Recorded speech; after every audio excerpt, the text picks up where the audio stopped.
人類關注組。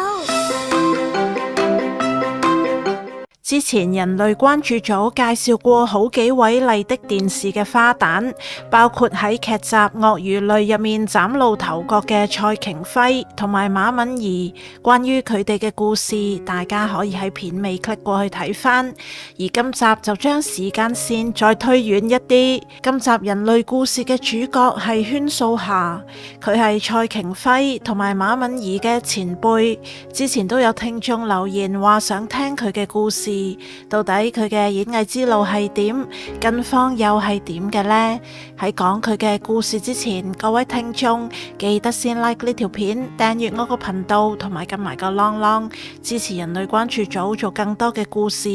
禤素霞出生於40年代尾，生日係4月17日。禤呢個姓氏都幾特別噶，唔知多唔多聽眾係因為禤素霞先識得讀呢個字呢？禤素霞嘅屋企係一個大家庭，有3個妹妹，另外亦都有兄弟。1967年，佢報讀咗麗的電視嘅第2期藝員訓練班，並且獲得取錄。同期嘅同學仲有之前人類關注組都介紹過嘅喜劇女王黃韻詩。1968年，麗的拍攝電視劇《四千金》，一般嚟講都好少會揾啱啱初出道嘅演員做主角，但係呢套劇就竟然揾嚟咗剛喺藝員訓練班畢業嘅禤素霞，因為導演覺得佢嘅外貌同埋氣質都好適合個角色。而同劇嘅另外3位千金係由蘇潔賢、黃楚穎同埋汪明荃去飾演。劇情講呢4姊妹性格各不同，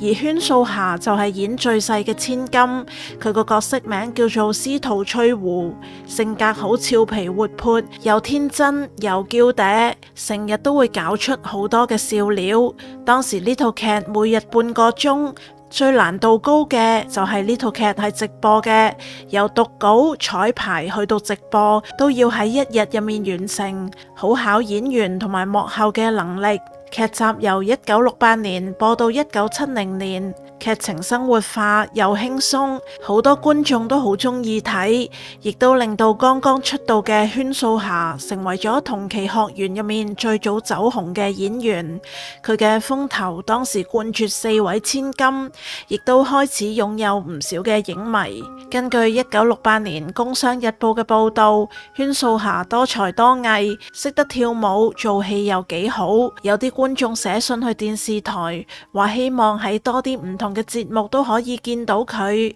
喺70年代嘅時候，其他3位千金都先後離巢，唯獨禤素霞就繼續喺麗的工作，後來過渡到麗的改名成為亞洲電視，佢亦都有效力過。除咗4千金，佢亦都拍過1973年嘅《名門淑女》，呢套劇係改編自名作《傲慢與偏見》，亦都係第一部全彩色嘅劇集。另外亦都有1975年同劉松仁合作嘅《人上人》，喺1978年佢就拍咗《巨星》，佢嘅角色叫做黃安妮。去到1981年播出嘅《我要高飛》，佢就飾演一個要爭取撫養權嘅失婚婦人。另外佢亦都有拍電影㗎，包括1969年嘅《四鳳求凰》，佢係主演之一。另外1983年嘅《表錯七日情》，佢就客串演一個電視烹飪節目嘅主持人。而的確佢唔止係喺電影入面演節目主持，其實由1975年開始，佢就將重心擺喺主持司儀方面。除咗主持過《半邊天下》同埋《喜相逢》之外，呢一年佢亦都開始主持麗的嘅婦女節目下午茶，而佢嘅拍檔就係另一位女藝人鄧碧梅啦。下午茶呢個節目當時好受歡迎，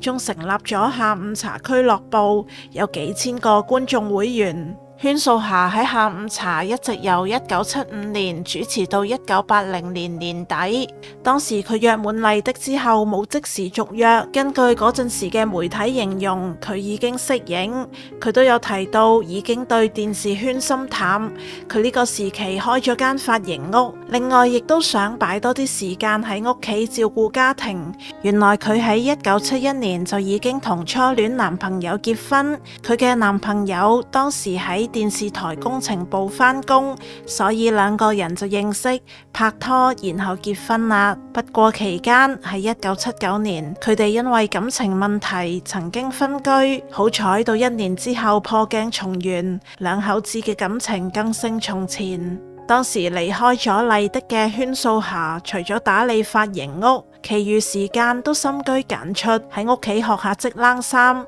去街市買餸煮飯，等老公放工返屋企就可以撐下台腳傾下偈啦。不過大約1年之後，麗的電視就邀請佢重返電視台工作。原來當時喺麗的做中文節目總監嘅鍾景輝 King Sir 覺得禤素霞過去主持節目表現得好好想佢回巢主持一個外購版權嘅遊戲節目，節目名叫做大手筆，有少少似百萬富翁咁。參賽者答啱一啲常識問題就可以累積拎獎金。禤素霞返到電視台，亦都有再拍劇，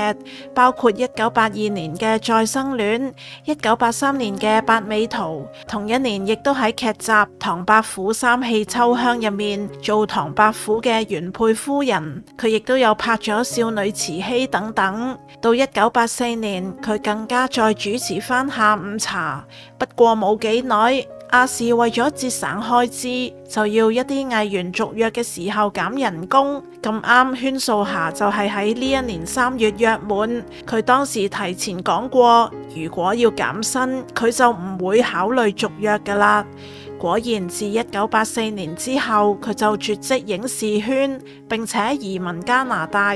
不過間中佢都有喺香港現身㗎，好似2007年喺紅館舉行嘅麗的亞視半世紀精彩演唱會，同埋2009年同佢同期入行嘅藝員盧大偉喺奧海城舉行嘅爛 gag 始祖盧大偉新書分享會，禤素霞都有去捧場。